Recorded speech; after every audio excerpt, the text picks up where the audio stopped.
जय श्री राधा रानी सरकार की। जय श्री कृष्ण भगवान की। जय देव उठनी एकादशी व्रत की।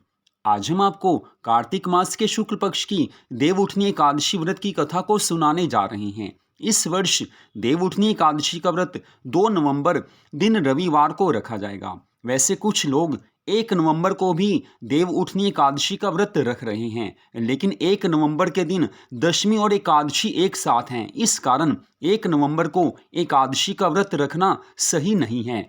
तो देव उठनी एकादशी का व्रत 2 नवंबर दिन रविवार को ही रखा जाएगा। तो देव उठनी एकादशी व्रत की कथा इस प्रकार है। युधिष्ठिर जी महाराज भगवान श्री कृष्ण जी से कहने लगे हैं कि हे प्रभु, अब आप कृपा करके कार्तिक मास के शुक्ल पक्ष में जो एकादशी होती है उसकी महिमा बताइए। भगवान श्री कृष्ण जी कहने लगे हैं कि हे राजन, कार्तिक मास के शुक्ल पक्ष में जो एकादशी होती है उसका जैसा वर्णन लोक श्रेष्ठा ब्रह्मा जी ने नारद जी से किया था, वही मैं तुम्हें बताता हूँ। नारद जी ने ब्रह्मा जी से कहा कि हे पिताजी, जिसमें धर्म कर्म में प्रवृत्ति कराने वाले भगवान गोविंद जागते हैं, कार्तिक मास के शुक्ल पक्ष की उस प्रबोधनी एकादशी की कथा को सुनाइए, उसका महात्म्य बताइए। ब्रह्मा जी कहने लगे कि हे मुनि श्रेष्ठ, प्रबोधनी एकादशी का महात्म्य पाप का नाश करने वाला, पुण्य की वृद्धि तथा उत्तम बुद्धि वाले पुरुषों को मोक्ष प्रदान करने वाला है। समुद्र से लेकर सरोवर तक जितने भी तीर्थ स्थान हैं, वे अपने महात्म्य की तभी तक गर्जना करते हैं जब तक कि कार्तिक मास में भगवान विष्णु की देव उठनी एकादशी नहीं आ जाती। देव उठनी एकादशी को एक ही उपवास कर लेने से मनुष्य 1000 अश्वमेघ तथा 100 राजसूय यज्ञ का फल प्राप्त कर लेता है। हे पुत्र, जो दुर्लभ है, जिसकी प्राप्ति असंभव है तथा जिसे त्रिलोकी में किसी ने भी नहीं देखा है, ऐसी वस्तु के लिए मनोकामना रखने पर प्रबोधनी एकादशी उसे दे देती है। भक्ति पूर्वक उपवास करने पर मनुष्य को हरिबोधनी एकादशी अर्थात देव उठनी एकादशी ऐश्वर्य, संपत्ति, उत्तम बुद्धि, राज्य तथा सुख प्रदान करती है। मेरु पर्वत के समान जो बड़े बड़े पाप हैं, वह सब पाप इस एकादशी के व्रत से भस्म हो जाते हैं। पहले के हजारों जन्मों में जो जो पाप किए हैं, उन्हें प्रबोधनी की रात्रि का जागरण रुई की ढेरी के समान भस्म कर देता है। जो लोग प्रबोधनी एकादशी का मन से ध्यान करते हैं तथा इसका व्रत रखते हैं, उनके पितर नरक के दुखों से छुटकारा पाकर भगवान विष्णु के परम धाम को चले जाते हैं। हे ब्राह्मण, अश्वमेघ आदि यज्ञों से भी जिस फल की प्राप्ति कठिन है, वह प्रबोधनी एकादशी को जागरण करने से अनायास ही मिल जाता है।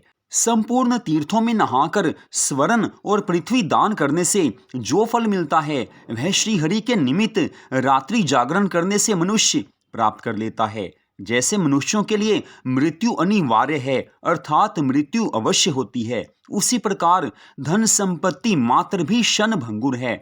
ऐसा समझकर एकादशी का व्रत अवश्य रखना चाहिए। तीनों लोकों में जो कोई भी तीर्थ संभव है, वे सब प्रबोधनी एकादशी का व्रत करने वाले मनुष्य के घर में मौजूद रहते हैं। कार्तिक मास की हरिबोधनी एकादशी पुत्र तथा पौत्र प्रदान करने वाली है। जो प्रबोधनी को उपासना करता है वही ज्ञानी है, वही योगी है, वही तपस्वी और वही जितेंद्रिय है तथा उसी को भोग और मोक्ष की प्राप्ति होती है। हे पुत्र नारद, प्रबोधनी एकादशी को भगवान विष्णु के उद्देश्य से मनुष्य जो स्नान, दान, जप और हवन करता है, वह सब अक्षय होता है। जो मनुष्य उस तिथि को उपवास करके भगवान माधव की भक्ति पूर्वक पूजा करते हैं, वे 100 जन्मों के पापों से छुटकारा पा जाते हैं।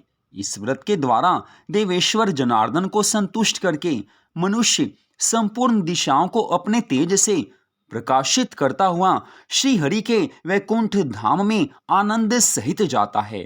प्रबोधनी को पूजित होने पर भगवान गोविंद मनुष्यों के बचपन, जवानी और बुढ़ापे में किए हुए 100 जन्मों के पापों को, चाहे वे अधिक हों या कम हों, नष्ट कर डालते हैं। अतः सर्वथा प्रयत्न करके संपूर्ण भोगों को देने वाली, संपूर्ण मनोकामनाओं को पूर्ण करने वाली इस एकादशी का व्रत अवश्य रखना चाहिए, भगवान की पूजा करनी चाहिए। हे पुत्र नारद, जो भगवान विष्णु के भजन में तत्पर होकर कार्तिक मास में पराये अन्न का त्याग करता है, वह चांद्रायन व्रत का फल प्राप्त कर लेता है। जो मनुष्य प्रतिदिन शास्त्रीय चर्चा से मनोरंजन करते हुए कार्तिक मास व्यतीत करता है, वह अपने संपूर्ण पापों को जला डालता है और 10,000 यज्ञों का फल प्राप्त कर लेता है। कार्तिक मास में शास्त्रीय कथा के कहने सुनने से भगवान मधुसूदन को जैसा संतोष होता है, वैसा संतोष उन्हें यज्ञ, दान अथवा जप आदि से भी नहीं होता है। जो शुभ कर्म करने वाले पुरुष कार्तिक मास में एक या आधा श्लोक भी भगवान विष्णु की कथा पढ़ते हैं या सुनते हैं, उन्हें 100 गौदान का फल मिल जाता है। हे महामुनि, कार्तिक मास में भगवान श्री कृष्ण के सामने शास्त्र का स्वाध्याय तथा श्रवण करना चाहिए, अर्थात कथा पढ़नी चाहिए, सुननी चाहिए। हे मुनिवर, जो कार्तिक मास में कल्याण प्राप्ति के लोभ से श्री हरि की कथा का प्रबंध करता है, वह अपनी 100 पीढ़ियों को तार देता है। जो मनुष्य सदा नियम पूर्वक कार्तिक मास में भगवान विष्णु की कथा सुनता है, उसे सहस्त्र गौदान का फल मिल जाता है। जो प्रबोधनी एकादशी के दिन श्री विष्णु की कथा श्रवण करता है, उसे 7 द्वीपों से युक्त पृथ्वी दान करने का फल मिल जाता है। हे मुनिवर, जो भगवान विष्णु की कथा सुनकर अपनी शक्ति के अनुसार कथावाचक की पूरी श्रद्धा भावना से पूजा करते हैं, उन्हें अक्षय लोक की प्राप्ति हो जाती है। हे नारद, जो मनुष्य कार्तिक मास में भगवत संबंधी गीत और शास्त्र विनोद के द्वारा समय बिताता है, उसका पुनरागमन नहीं होता है, अर्थात उसे सदा के लिए भगवान के धाम में स्थान मिल जाता है, उसे दोबारा इस धरती पर नहीं आना पड़ता। हे मुनिवर, जो पुण्यात्मा पुरुष भगवान के समक्ष गान, नृत्य, वाद्य तथा श्री विष्णु की कथा करता है, वह तीनों लोकों के ऊपर विराजमान होता है। हे मुनिवर, कार्तिक मास की प्रबोधनी एकादशी के दिन बहुत से फल फूल, कपूर, अर्गजा और कुमकुम के द्वारा श्रीहरि की पूजा करनी चाहिए। एकादशी तिथि आने पर धन की कंजूसी नहीं करनी चाहिए, क्योंकि उस दिन दान करने से असंख्य पुण्य की प्राप्ति होती है।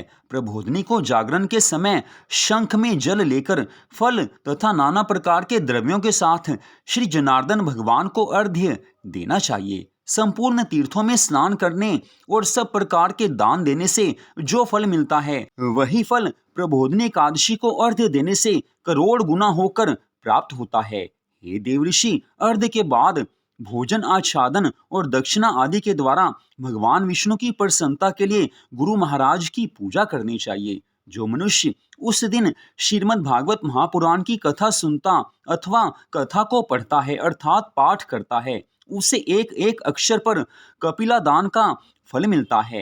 हे मुनि श्रेष्ठ, कार्तिक मास में जो मनुष्य अपनी शक्ति के अनुसार शास्त्रोक्त रीति से वैष्णव व्रत अर्थात एकादशी का व्रत रखता है, एकादशी के व्रत का पालन करता है, उसे अवश्य मुक्ति प्राप्त हो जाती है।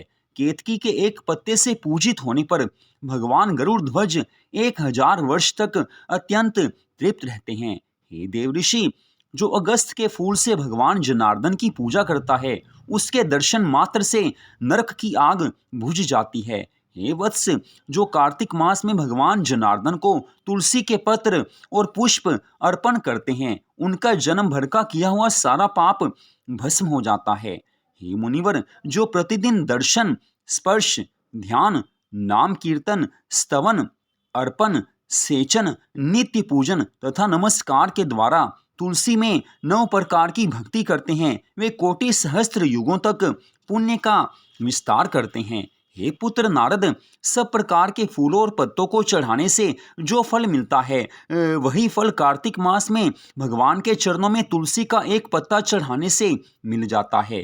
कार्तिक आया देख प्रतिदिन नियम पूर्वक तुलसी के कोमल पत्तों से महाविष्णु श्री जनार्दन भगवान का पूजन करना चाहिए।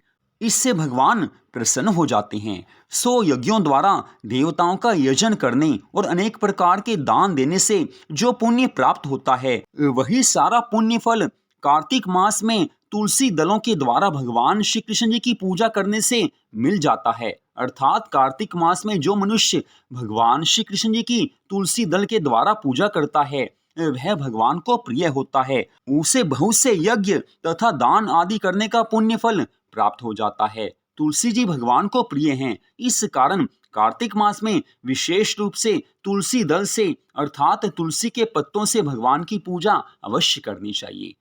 तो यहीं पर कार्तिक मास के शुक्ल पक्ष की देव उठनी एकादशी व्रत की कथा का विश्राम होता है। इस कथा को पढ़ने और सुनने से मनुष्य भगवान का प्रिय हो जाता है, उसकी सभी मनोकामनाएं पूरी हो जाती हैं, जीवन के अंत समय में उसे भगवान के धाम की प्राप्ति हो जाती है। तो इस कथा को आपने सुना, आप सबका हार्दिक धन्यवाद। जय श्री राधा रानी सरकार की, जय श्री कृष्ण भगवान की, जय श्री लक्ष्मी नारायण जी भगवान की, जय देव उठनी एकादशी व्रत की, जय सदगुरुदेव श्री बंसी वाले महाराज की।